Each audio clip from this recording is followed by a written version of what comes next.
নমস্কার, আমার আরও একটা মিনি ব্লগে তোমাদের সকলকে স্বাগতম জানাই। আজ পড়ুয়া অষ্টমী, গ্রাম বাংলার বিশেষ লৌকিক উৎসব।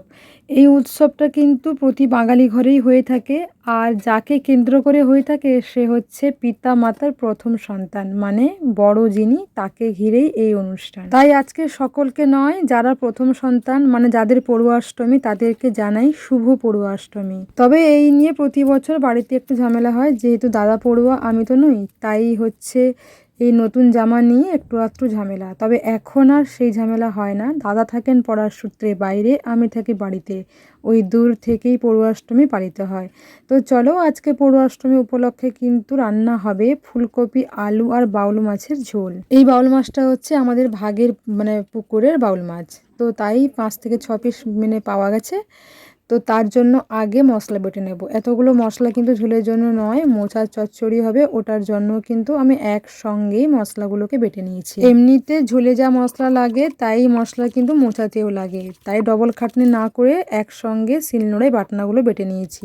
বাটনা বাটতে যাওয়ার আগেই আলু আর ফুলকপিগুলো একটুখানি সেদ্ধ করতে জলে দিয়ে গেছি। এই ফুলকপিটা কিন্তু খুব একটা ভালো নয় মনে হয়, কারণ এত সিদ্ধ করার পর তেলে নেড়ে নেওয়ার পরও কিন্তু একটুখানি কম সেদ্ধ হয়েছে। দেখো, এখানে মশলা বাটা কমপ্লিট, শেষে রয়েছে টমেটো। সব শেষে টমেটোটাই বাটি, কারণ টমেটোটা একটু জলের মতন, সব মশলা একেবারে একসঙ্গে ধুয়েই চলে আসে। তারপর দিয়ে দিয়েছি উনুনে কড়াইয়ে দিয়ে দিয়েছি হচ্ছে তেলটা দিয়েছি বেশি করে, কারণ সেই তেলেই বানাবো মাছের ঝোলটা। আমার বরাবর শীতকালটা খুব পছন্দের, কেননা শীতকালে পাওয়া যায় ফুলকপি খেতে আমি বড্ড ভালোবাসি। তাই শীত পড়তে না পড়তেই বাপে নিয়ে চলে এসেছেন এবছরের প্রথম ফুলকপি। যেহেতু বাউল মাছও পড়েছে আর ফুলকপিও আছে, তাই ফুলকপি দিয়ে বাউল মাছের ঝোলটা বানালাম। প্রথমে দিয়ে দিব সেই তেলে একটুখানি রাঁধুনি মশলা, তারপর দিয়ে দিয়েছি জিরা, তারপর দিয়ে দিয়েছি রসুন, তারপর দিয়েছি পেঁয়াজ বাটা, আদা বাটা, তারপর দিয়ে দিয়েছি শুকনো লঙ্কা, জিরে গুঁড়ো আর ধনে গুঁড়ো, তারপর দিয়েছি টমেটো। মশলাটাকে ভালো করে কষিয়ে নিতে হবে যতক্ষণ না পর্যন্ত মশলা থেকে তেলটা ছাড়ছে।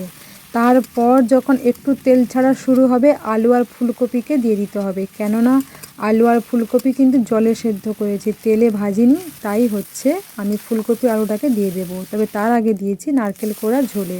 মোটামুটি মশলা কিন্তু পাকানো হয়ে গেছে, একটুখানি ঢাকা দিয়ে নেব। ঢাকা দিয়ে দেওয়ার পর কিন্তু দেখো মশলাটা বেশ সুন্দর তেল ছেড়েছে। এরপর দিয়ে দেব আলু আর ফুলকপি যেগুলো সেদ্ধ করে রাখা আছে। তারপর কিন্তু একটুখানি কষিয়ে নেওয়ার পর দিয়ে দেব হচ্ছে জল। সেই জলটা কিন্তু গরম করে রাখা অবশ্যই হতে হবে। তারপর জল দিয়ে দেওয়ার পর দিয়ে দেবো মাছটি। তো আজকে এই পর্যন্ত, দেখা হচ্ছে নেক্সট কোনো মিনি ব্লগে। তোমরা ভালো থেকো, সুস্থ থেকো, টাটা।